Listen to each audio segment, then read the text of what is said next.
Assalamu alaikum students. In this lecture we will discuss about Maxwell equations in matter, fields and sources. इस lecture में हम Maxwell equations को vacuum field और sources के अंदर discuss करेंगे।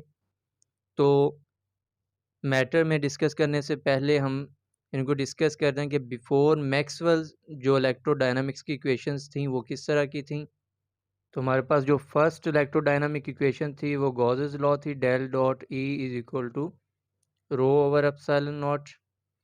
और सेकंड जो थी इलेक्ट्रोडायनामिक इक्वेशन वो डेल डॉट बी ज़ीरो थी। और फैराडेज लॉ जो है हमारे पास del cross E is equal to minus partial B by partial t. और फोर्थ जो इलेक्ट्रोडायनामिक इक्वेशन थी वो हमारे पास थी Ampere's law, del cross B is equal to mu naught J. तो मैक्सवेल से पहले हमारे पास ये इक्वेशंस थी, मैक्सवेल के बाद ये इक्वेशन वही रही सेम, सेकेंड वाली भी सेम रही, फैराडेज लॉ भी सेम रहा, सिर्फ हमारे पास चेंज आई एम्पेयर्स लॉ में। और इसमें मैक्सवेल ने अपनी कंट्रीब्यूशन शामिल की जिसको मैक्सवेल लॉ कहते हैं। तो ये इक्वेशन बन गई एम्पेयर्स मैक्सवेल लॉ। तो मैक्सवेल की जो कंट्रीब्यूशन क्या थी वो इलेक्ट्रिक डिस्प्लेसमेंट थी epsilon partial E by partial T. तो एम्पेयर मैक्सवेल लॉ जो है ये इक्वेशन बन गई del cross B is equal to mu naught J plus mu naught epsilon naught partial E by partial t.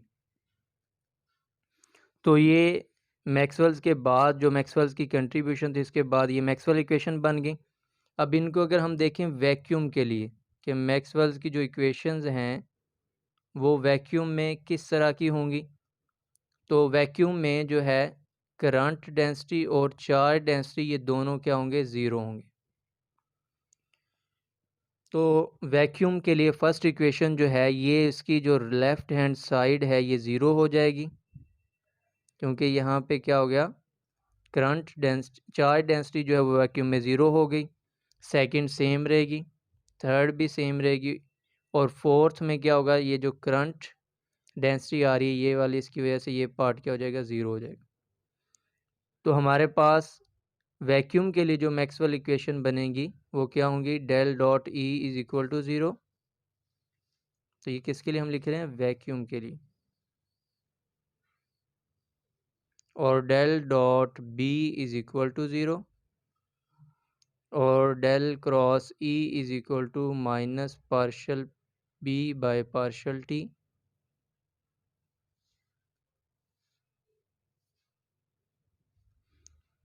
और del cross B is equal to mu naught epsilon naught partial E by partial T. तो हमारे पास Maxwell equation जो है vacuum में वो इस तरह की होंगी। और मैक्सवेल इक्वेशन जो हैं अब हम देखते हैं डाइलेक्ट्रिक या मटेरियल के लिए मैक्सवेल इक्वेशन। तो डाइलेक्ट्रिक या मटेरियल के लिए मैक्सवेल की बाकी इक्वेशन सेम रहेंगी जैसे जर्नल थी, सिर्फ ये दो चेंज होंगी। तो मैटर के अंदर मैक्सवेल इक्वेशन अब हम देखते हैं, या डाइलेक्ट्रिक के अंदर मैक्सवेल इक्वेशन किस तरह से होंगी।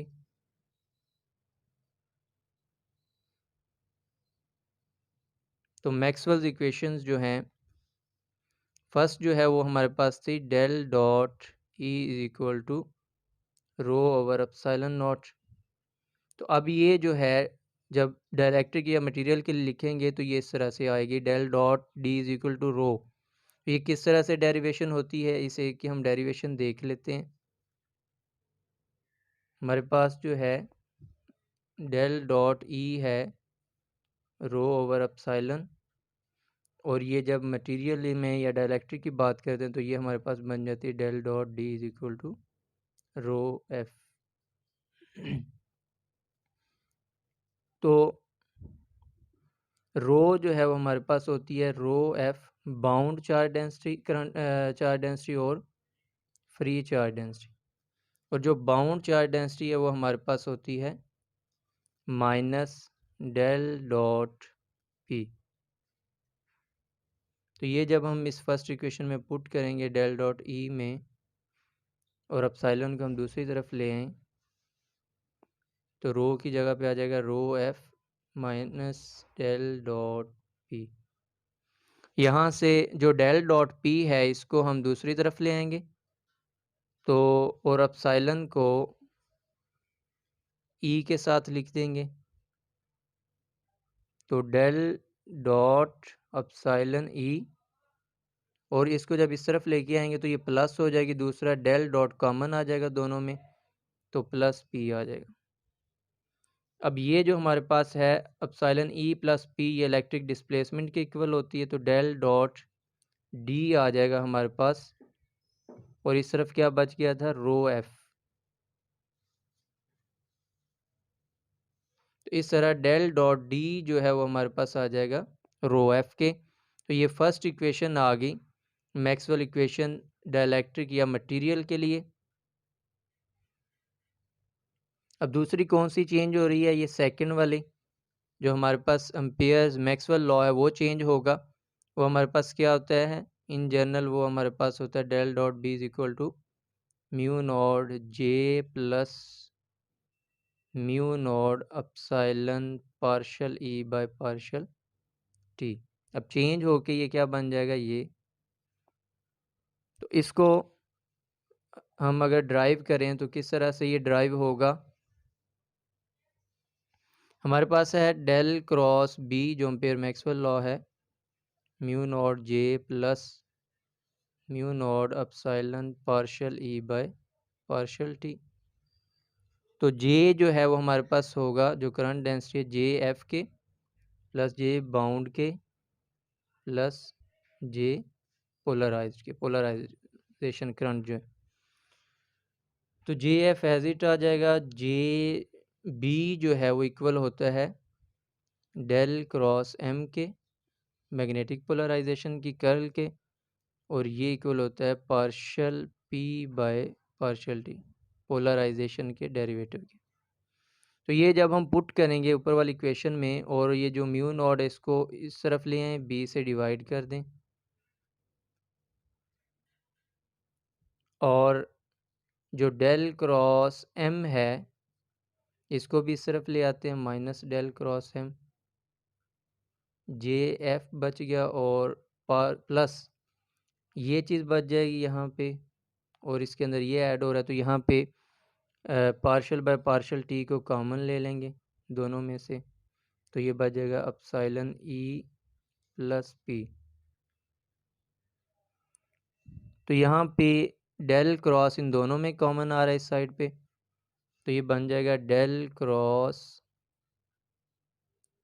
B over mu naught minus M.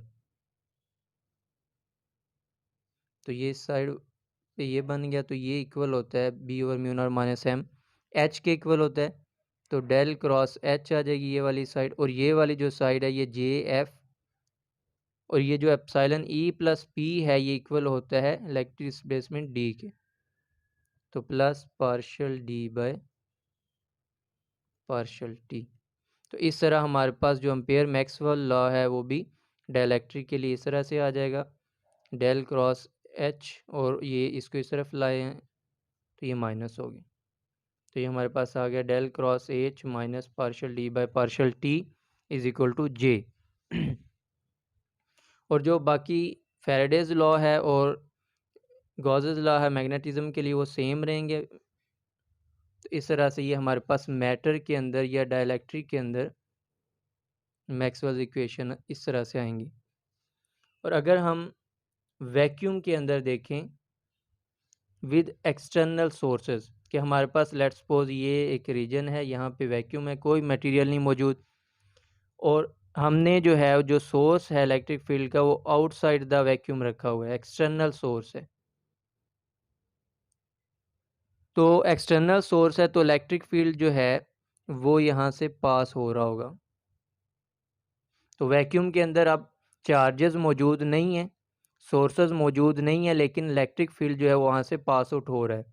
तो एक्सटर्नल सोर्सेज इन वैक्यूम के लिए जो इक्वेशंस हैं वो इस तरह से आएंगी। फर्स्ट जो है वो डेल डॉट ई जो जनरल फॉर्म है हमारे पास वो आएगी, del dot E is equal to rho over epsilon, के है वैक्यूम, एप्सिलॉन नॉट क्या बता रहा है, परमिटिविटी ऑफ फ्री स्पेस। अब है वो वैक्यूम यहाँ पे, लेकिन इलेक्ट्रिक फील्ड वहाँ पे क्या कर रहा है, एग्जिस्ट कर रहा है।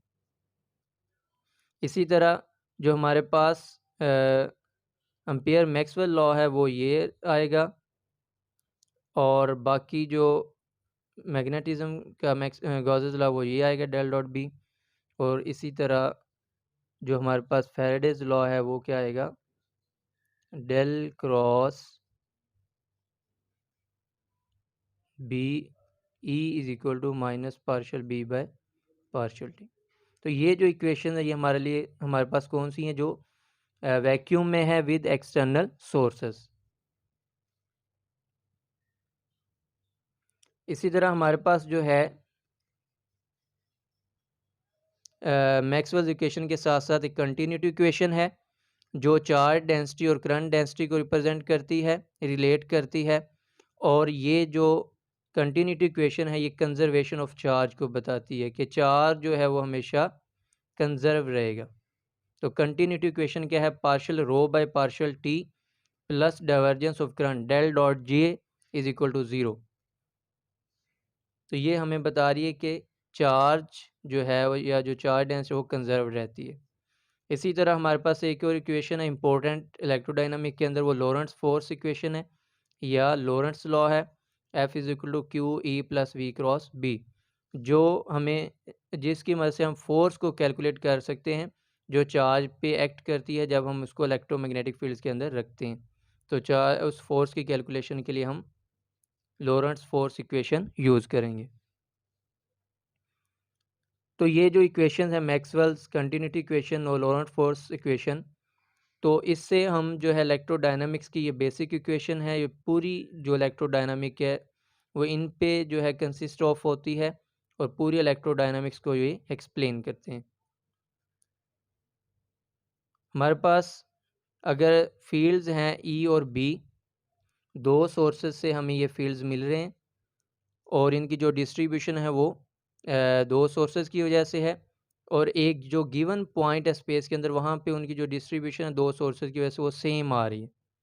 तो जो फोर्स है वहाँ पे रखे हुए टेस्ट चार्ज पे या करंट पे वो क्या होगी, सेम होगी, regardless of how different the source distribution are.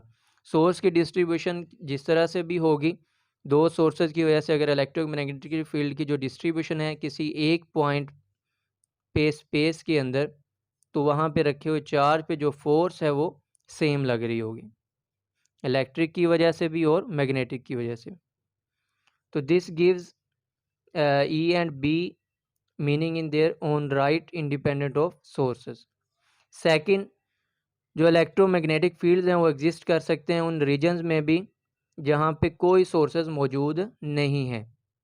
तो अगर सोर्सेज मौजूद हैं, लेट्स सपोज ये वैक्यूम है, यहाँ पे कोई सोर्स मौजूद नहीं है, तो इसके आउटसाइड अगर हम इलेक्ट्रिक फील्ड के सोर्स को रख देंगे तो यहाँ से इलेक्ट्रिक फील्ड जो है वो पास करेंगी लाइंस। तो इस वैक्यूम के अंदर अब कोई सोर्सेज नहीं है, लेकिन यहाँ पे क्या है, इलेक्ट्रिक और मैग्नेटिक फील्ड्स मौजूद होंगे।